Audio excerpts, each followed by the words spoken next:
प्रवर्तन निदेशालय ईडी ने झारखंड के पूर्व मुख्यमंत्री हेमंत सोरेन को बृहस्पतिवार को यहां धन शोधन रोकथाम अधिनियम पीएमएलए अदालत में पेश किया। कोर्ट ने हेमंत सोरेन को 1 दिन की न्यायिक हिरासत में भेज दिया है। हेमंत सोरेन को बिरसा मुंडा कारागार में भेज दिया गया है। ईडी ने कोर्ट से सोरेन की 10 दिन की रिमांड मांगी थी। रिमांड पर शुक्रवार को भी बहस होगी। इसके बाद अदालत अपना फैसला सुनाएगी। झारखंड मुक्ति मोर्चा झामुमो के कार्यकारी अध्यक्ष सोरेन को बुधवार रात यहां उनके आधिकारिक आवास पर जमीन सौदे से जुड़े मनी लॉन्ड्रिंग के मामले में 7 घंटे की पूछताछ के बाद ईडी ने गिरफ्तार कर लिया था।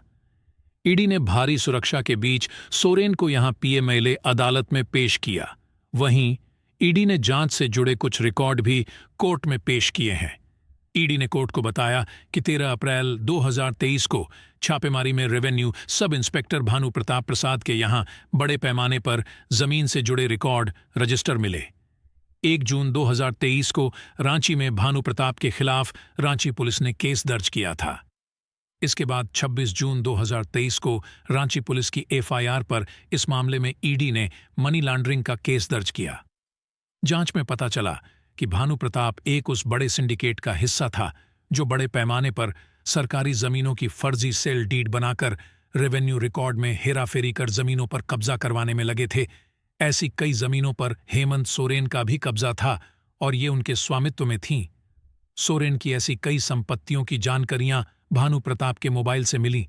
ऐसी 12 जमीन के टुकड़ों की लिस्ट मिली जो करीब 8.5 एकड़ में थीं। इन जमीनों पर हेमंत सोरेन ने अवैध तरीके से कब्जा किया था। इन जमीनों की तस्वीरों में भानु प्रताप ने हाथ से कुछ लिखा भी था और उन्हें वेरीफाई भी किया था। इस मामले में कई और लोगों के पीएमएलए के तहत बयान दर्ज किए। उन्होंने भी बताया कि इन जमीन के टुकड़ों पर सोरेन ने अवैध तरीके से कब्जा किए हैं और इन पर सोरेन का स्वामित्व है। ईडी ने पीएमएलए के तहत एक सर्वे किया और पाया कि इन जमीनों पर सोरेन का अवैध कब्जा है। सोरेन के दिल्ली के घर से सर्च के दौरान कमरे से 36 लाख से ज्यादा कैश और जमीनों के दस्तावेज मिले। ये 8.5 एकड़ जमीन अपराध से कमाई आय का हिस्सा है। सोरेन सीधे तौर पर इन जमीनों के अधिग्रहण और कब्जा करने में सीधे तौर पर जुड़े हैं और अपराध से आय अर्जित करने में वो सीधे तौर पर शामिल हैं। इस सब बातों को देखते हुए भानु प्रताप के साथ सीधे इस सिंडिकेट में जुड़ना और जमीनों पर अवैध तरीके से कब्जा करना पीएमएलए के तहत गिरफ्तारी का पुख्ता आधार है। हेमंत सोरेन को मनी लॉन्ड्रिंग के आरोप में गिरफ्तार किए जाने के 1 दिन बाद बृहस्पतिवार को विपक्षी दलों के नेताओं ने आरोप लगाया कि बीजेपी सरकार ईडी जैसी एजेंसियों के माध्यम से विपक्ष की आवाज दबा रही है।